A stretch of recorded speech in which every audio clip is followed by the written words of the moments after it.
While the media called it self-pity and fans saw defeat, insiders who've watched Lewis Hamilton long enough recognize something entirely different in that harsh fluorescent glow of the Hungarian Grand Prix media pen. Standing there soaked in the sweat of disappointment after his Q2 qualifying disaster, Hamilton didn't just vent about his 12th place finish, he delivered a calculated message that would echo through the halls of Maranello. When Sky Sports asked him what happened out there, his answer was brutal and deliberate. "It's me. Every time I'm useless. Absolutely useless," the 7-time world champion declared, but he wasn't finished. "The team have no problem. You've seen the cars on pole, so they probably need to change the driver." On the surface, these words sounded like a man ready to walk away, but in Formula One, surface stories are illusions. Charles Leclerc had just secured a blistering qualifying result, while Hamilton sat back in 12th place. Same car, same session, completely different story. This stark contrast wasn't lost on Hamilton, and it certainly wasn't coincidental that he chose this moment to make his most pointed public statement since joining Ferrari. Former F1 rebel turned commentator Juan Pablo Montoya was quick to decode what others missed entirely. Montoya called it out for what it truly was. "It's a way of telling Ferrari, if you're not going to listen to me, then you might as well take me out and let me go." This wasn't defeat, this was psychological warfare, internal and strategic.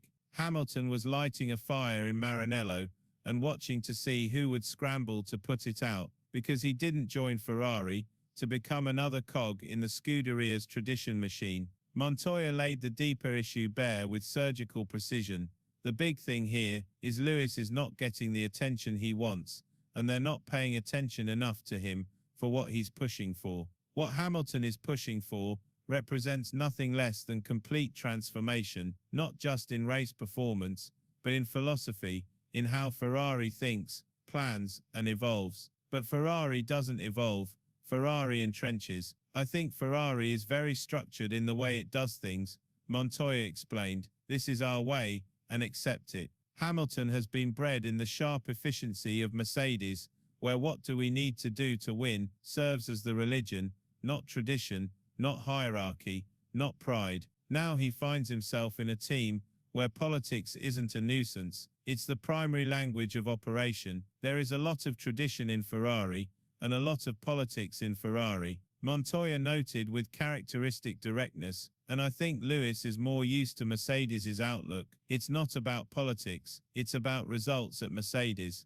This fundamental philosophical divide creates the friction that Hamilton's public outburst was designed to expose and challenge. When Hamilton declared himself useless, it represented weaponized humility, designed to rattle Ferrari's cage. He knows exactly how this sport operates, and he understands that if you want to change the DNA of a team like Ferrari, you must shock it first, rattle its bones, dismantle its comfort zone. What better method than offering yourself up as the problem, while simultaneously exposing the real issues? Montoya doesn't believe for a second that Hamilton is ready to throw in the towel. "It's a wake-up call," he stated confidently. Hamilton is battling to reignite something he lost when Mercedes stopped being competitive. That fire, that edge in qualifying, that ruthless extraction of milliseconds that defined his career. When pole position became a pipe dream, Hamilton began playing the long game, but now he's back in the fight,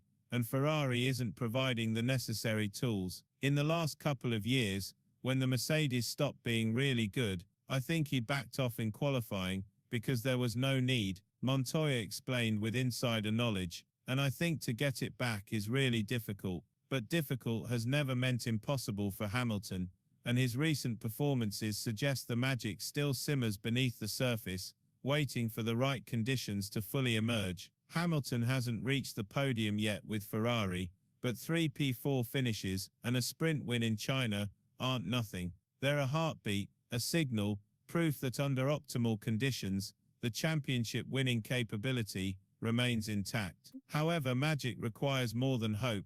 It demands systematic change implemented without apology or compromise. The central question now revolves around whether Ferrari will finally hear his message, or if the most iconic team in motorsport is about to learn the hard way what happens when you ignore a 7-time world champion. The irony cuts deep because Ferrari signed Lewis Hamilton specifically for change, for disruption, for the fire that carried him to 7 world titles, yet now that he's delivering exactly that, they seem unprepared to receive it. Hamilton didn't walk into Maranello to play second fiddle to tradition, he came to rewrite it entirely.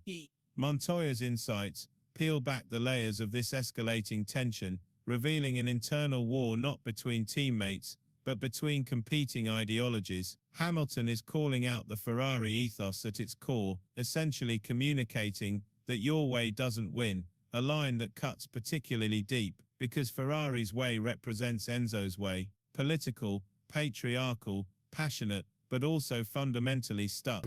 Ferrari operates as a dynasty trapped in its own museum, and they've invited a revolutionary into the archives. That revolutionary just transformed his microphone into a Molotov cocktail, using the media spotlight to apply maximum pressure on an organization resistant to change. It's a way of telling Ferrari, if you're not going to listen to me, then you might as well take me out and let me go. Montoya repeated, emphasizing the calculated nature of this public challenge. This outburst arriving after qualifying wasn't accidental timing. When emotions run raw and cameras roll continuously, when he could contrast his performance with Leclerc openly, it represented a chess move of the highest order. Sacrifice the pawn, shake the board, and suddenly everyone at Ferrari finds themselves talking about fundamental questions. Is Charles the number one? Is Lewis declining? Why isn't the team adapting to his feedback? Why hasn't a 7-time world champion stood on the podium once in a Ferrari suit? Hamilton has always played the long game throughout his career, but now his patience has reached its limit. This move wasn't driven by nostalgia or legacy considerations alone. It was about proving he could accomplish what even Schumacher needed years to achieve, taking a broken Ferrari and bending it completely to his will. So far Ferrari has been doing all the bending of expectations, results, and Lewis's very spirit. Ferrari isn't simply dealing with a difficult driver, they're facing a cultural insurgency that declares results matter more than ritual, innovation supersedes hierarchy, and that being Ferrari isn't sufficient anymore. The question of whether this represents the spark that reignites Hamilton's qualifying pace, or the crack that foreshadows an early exit, will determine not just race outcomes, but Ferrari's entire future philosophy in modern Formula One.